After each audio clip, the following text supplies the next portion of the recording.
The Cornfield, Western Pennsylvania, 1851. Thwang! Wonderful, dry, lush sound erupted from the summer grasses as she slashed through, speeding as fast as her small legs could carry her, up the farmhouse path that led to the cornfield. Watch out for snakes! She knows that she's not allowed to pause and watch that black gleaming body at rest in the sun. She'd like to give it a prod with her stick and see what it does. She bets that it can move very fast. He's sleek, she thinks. Loud, angry growls and waspish, whimpering noises are being made by her parents. She's rarely noticed when they argue, and just now the air was getting harder to breathe. She'd been playing quietly, crouched under the piano, well hidden by the Spanish shawl draped over it. No one else was around, and since the grown-ups were deeply occupied, she was able to escape unnoticed outdoors. It smelled wonderful out here, like good dirt. Pale butterflies, red-winged blackbirds, and sparkling yellow-headed dandelions here and there, but the real draw was the cornfield. Entering it was to come to a different world. A slight spin, and the dark green stalks closed rank like soldiers. She knew how they stood straight and tall in formation, turning just a bit, carefully, and then stepping back to reveal a plowed earth path, straight as an arrow, all the way back to the farmhouse, where she didn't want to be right now. She sat down, cross-legged, adjusted the fine cotton skirt of her smock dress, then laid her stick carefully down. Her Uncle Alex had told her when she had been brought here that if you were very quiet, you could hear the corn grow. He was the one who helped her adjust to being away from her real home. She liked the farm, or rather, the animals. So now she waited, ears open, little heart straining for this new experience, toes a-wiggle in the dirt as fine and dry as the French talc her mother used after bathing. Crouched down, the sun made a fluffy nimbus of the white blonde plaits that encircled her crown. She looked like a giant dandelion out here in the trackless corn. Her heart slowed its effort and she relaxed. From her pinafore pocket she removed an embroidered handkerchief to arrange her small collection of white quartz lucky stones upon, 3 of them.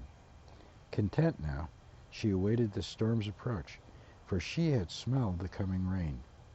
The sky above was still a depthless blue, silent, almost cloudless. Just a few mare's tails drifting high above. But slowly gaining a delicious momentum came the signals, a coolness rising from the ground, like a hidden stream surfacing to begin flowing. The solid wall of green cornstalks enclosing her began to stir and rustle, murmuring. Pale tassels, the color of her own hair, on the unripe cobs swayed in the gentle dance. Excitement ran on her wings, and a staccato chirring of swallows, shiny purple, and amber bodies flashing in tight formation above her. Then came what her ears had been straining toward, a not-so-distant rumble high above. Now it all happened quickly. Cicadas started up only to fall silent in an instant. Small birds flitted here and there, and odd bits of green flashed past. A deep purple thundercloud rolled over the open sky above, darkening her world, just as a flock of crows sped overhead, seeking shelter in the nearby oaks. Lightning cracked it all open around her. Winds sprang up violently, dividing the corn in rows, furrows dark and beginning to gleam wetly with the first down-pelting of the rain. Fascinated by the impressions of these first drops as they spattered, little bowls into the talcum-soft dirt, she startled when a large black bird touched down just a few feet away. "Oh, crow," she said delightedly under her breath, before she settled her movements and squeezed her eyes almost shut. And for an eternal second they both froze suspended in each other's world. She could hear him hopping closer and dared to open her eyes just the barest slit. So glossy, black, and beautiful.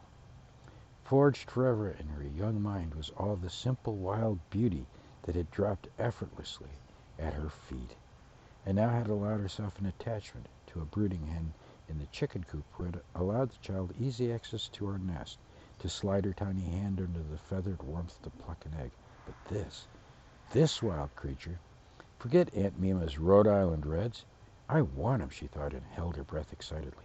Don't look, she kept telling herself as the thunder rolled and the lightning crashed. bringing the full fury of the storm ever closer. I'll grab his legs and wrap him in my pinafore, she thought, heart beating madly as the bird hopped warily closer.